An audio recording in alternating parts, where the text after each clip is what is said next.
Assalamualaikum warahmatullahi wabarakatuh. Tujuan dari cerita ini adalah untuk memberikan inspirasi dan wawasan, bukan untuk menyinggung, menilai, atau menyudutkan siapapun.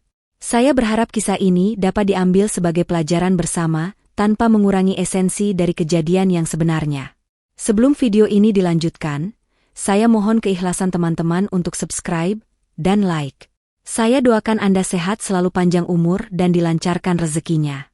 Baiklah, kita mulai saja ceritanya. Alia duduk termenung di sudut kamar. Pandangannya kosong menatap langit-langit. 10 tahun pernikahannya dengan Reza terasa bagai sebuah perjalanan penuh warna. Mereka saling mencintai, dan cinta itu selalu terpancar dalam keseharian mereka. Alia masih ingat masa-masa awal pernikahan mereka, ketika dunia serasa hanya milik mereka berdua. Pagi-pagi yang diisi dengan secangkir kopi hangat buatan Reza, obrolan ringan di sofa saat hujan turun, hingga perjalanan singkat ke pantai untuk sekadar menikmati matahari terbenam. Hidup terasa begitu sempurna meskipun mereka belum dikaruniai seorang anak. Cinta mereka seolah menjadi pengikat yang cukup kuat untuk melawan segala kesulitan yang menghadang. Namun, seiring waktu, pertanyaan-pertanyaan dari keluarga besar mulai menjadi bayangan gelap yang sulit dihindari. Awalnya, mereka hanya tersenyum dan berkata bahwa semuanya akan datang pada waktu yang tepat. Namun, tekanan semakin besar saat tahun demi tahun berlalu tanpa ada tanda-tanda kehamilan. Reza selalu mencoba menenangkan Alia. "Kita punya waktu, Li. Aku tidak peduli apa yang orang lain katakan, aku hanya butuh kamu," katanya suatu malam sambil menggenggam tangan Alia. Namun, kata-kata itu tak sepenuhnya mampu menghapus kekhawatiran yang mulai tumbuh di hati Alia. Alia sudah menjalani berbagai pengobatan, dari medis hingga alternatif, berharap ada mukjizat yang datang.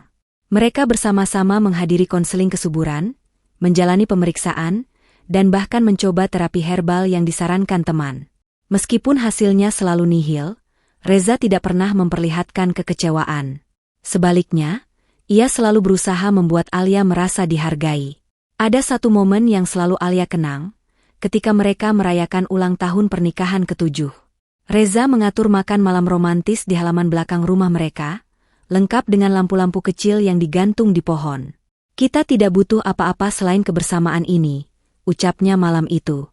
Alia menangis, bukan karena sedih, tetapi karena merasa begitu dicintai. Namun, cinta saja ternyata tidak cukup untuk memenuhi harapan banyak pihak, terutama mertua Alia. Setiap kali bertemu, mereka tak pernah melewatkan kesempatan untuk mengungkit perlunya keturunan sebagai penerus keluarga. Kata-kata itu terdengar seperti vonis yang tak berujung, membuat Alia merasa bersalah meskipun ia tahu ini bukan salah siapa-siapa. Puncaknya terjadi ketika Reza datang menghampiri Alia di kamar suatu malam dengan wajah yang penuh keraguan. "Mama dan Papa hanya ingin cucu, Li," katanya dengan nada pelan. Pria itu berdiri di ambang pintu, ragu untuk mendekat. "Mereka bahkan menyarankan agar aku menikah lagi." Kata-kata itu keluar dari bibir Reza dengan berat. Seolah ada sesuatu yang membebani dadanya, dan akhirnya ia tumpahkan semuanya malam itu. Alia terdiam, meski sebenarnya ia sudah menduga hal ini akan datang. Namun, mendengar langsung permintaan itu dari suaminya, tetap menghantam perasaannya seperti badai yang tak terduga. Tangannya bergetar, tapi ia berusaha tegar. "Apa ini keinginanmu juga, Reza?" tanyanya dengan suara serak. Reza menggeleng. "Tidak, Li. Aku tidak ingin menikah lagi. Aku mencintaimu, tapi..." Ia tak melanjutkan kalimatnya, seolah tahu bahwa alasan apapun hanya akan memperburuk luka di hati Alia. Seminggu kemudian, Reza kembali membawa kabar yang membuat Alia tak bisa menahan tangisnya. "Aku tidak ingin melakukannya, Li, tapi aku juga tidak bisa mengecewakan Mama dan Papa," ujarnya dengan nada yang hampir tak terdengar. Reza menjelaskan bahwa keluarga besarnya telah memilih seorang wanita, Sinta, seorang gadis muda dari keluarga terpandang. Menurut keluarganya, Sinta adalah pilihan yang tepat karena ia berasal dari garis keturunan yang sehat dan subur. Reza memastikan bahwa ini hanyalah bentuk pengorbanan demi keluarganya, bukan karena cinta. Namun, bagi Alia, cinta atau tidak, luka yang ia rasakan tetap mendalam. Ia merasa seperti kehilangan sesuatu yang selama ini ia perjuangkan dengan sepenuh hati. Hari pernikahan kedua Reza berlangsung sederhana, tanpa perayaan besar. Alia memilih mengunci diri di kamar.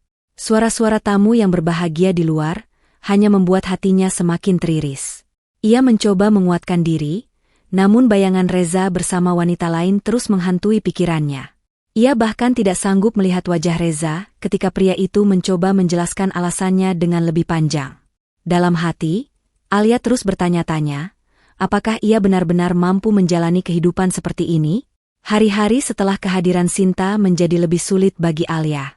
Meskipun Sinta berusaha bersikap sopan dan tidak menyakiti hati Alia, keberadaannya adalah pengingat bahwa Alia telah gagal memberikan sesuatu yang diinginkan semua orang, seorang anak.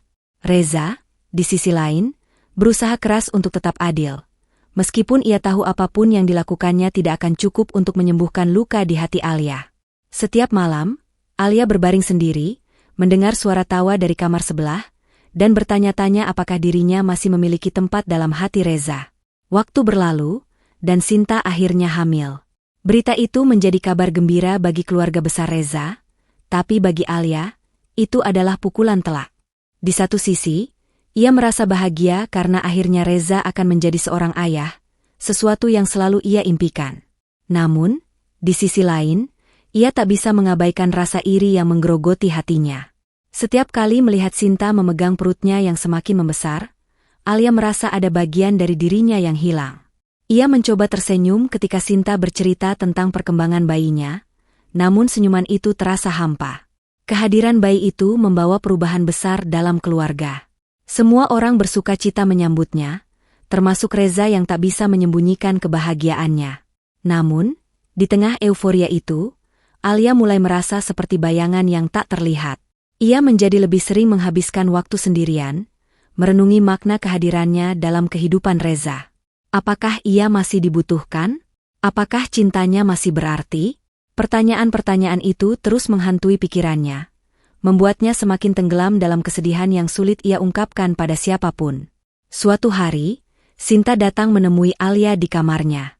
Dengan suara lembut, ia berkata, "Kak Alia, aku tahu ini sulit untukmu. Tapi aku ingin kakak tahu, aku sangat menghormati kakak. Jika bukan karena kakak, aku mungkin tidak akan berada di sini." Kata-kata itu membuat Alia tersentak. Ia menyadari bahwa meskipun ia merasa tersingkirkan, perannya dalam kehidupan Reza dan keluarga ini tetap penting. Sinta memegang tangan Alia dengan tulus, dan untuk pertama kalinya, Alia merasakan bahwa Sinta tidak datang untuk merebut kebahagiaannya, melainkan untuk melengkapi apa yang kurang dalam keluarga ini. Dengan perlahan, Alia mulai membuka hatinya untuk menerima situasi ini. Ia mulai mengalihkan perhatiannya ke hal-hal yang bisa membuatnya bahagia, seperti menjadi ibu kedua bagi anak Sinta. Meskipun awalnya sulit, ia mulai menemukan kebahagiaan dalam perannya sebagai seseorang yang mendukung keluarga. Setiap senyuman bayi itu menjadi pengingat bahwa cinta tidak harus selalu diwujudkan dalam bentuk yang sama. Ia mulai menyadari bahwa kebahagiaan tidak selalu datang dari apa yang kita miliki, tetapi dari apa yang kita berikan kepada orang lain. Pada akhirnya, Alia belajar bahwa cinta sejati adalah tentang pengorbanan dan penerimaan. Ia tidak pernah berhenti mencintai Reza, meskipun kini harus berbagi dengan orang lain. Dalam hatinya, ia tahu bahwa kebahagiaan Reza adalah kebahagiaannya juga.